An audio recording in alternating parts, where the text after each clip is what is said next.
નમસ્કાર વિદ્યાર્થી મિત્રો, ઘણા બધા ફેક્ટ સાથે ફરી એક વખત તમારી સમક્ષ હું અભિજીતસિંહ ઝાલા હાજર થઈ ગયો છું.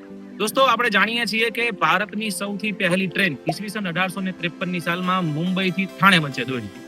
જ્યારે ભારતના ગુજરાત વિસ્તારની જો આપણે વાત કરીએ તો ગુજરાતમાં સૌપ્રથમ ટ્રેન છે એ ઉત્તરણ થી લઈ અને અંકલેશ્વર સુધી દોડે છે. સૌરાષ્ટ્રની જો આપણે વાત કરીએ તો ભાવનગર થી લઈ અને વઢવાણ સુધી સૌપ્રથમ ટ્રેન દોડે છે.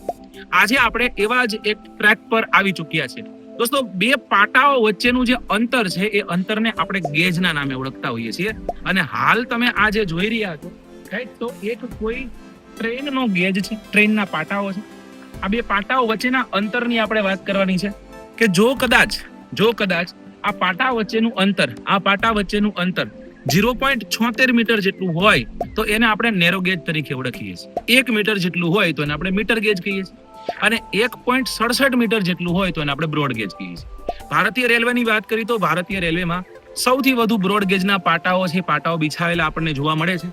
દોસ્તો, ગુજરાતની એકમાત્ર એવી જગ્યા ડાંગ, અને એ ડાંગમાં એક એવી ટ્રેન દોડે છે જે અંગ્રેજોના સમય દરમિયાન તૈયાર થઈ હતી, રાઈટ. એટલે કે અંગ્રેજોના સમયથી ગુજરાતની એકમાત્ર નેરો ગેજ ટ્રેન, અને એ બિલીમોરાથી લઈ અને વઘઈ સુધી દોડે છે.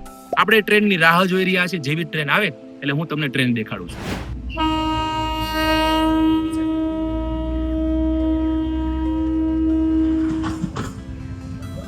તો આ હતી ગુજરાતની એકમાત્ર નેરો ગેજ ટ્રેન ડાંગના વિસ્તારમાં. આ બધું ઘણું બધું આપણને જાણવાનું છે, શીખવાનું છે. તો ફરી મળીએ. જય હિન્દ, જય ભારત.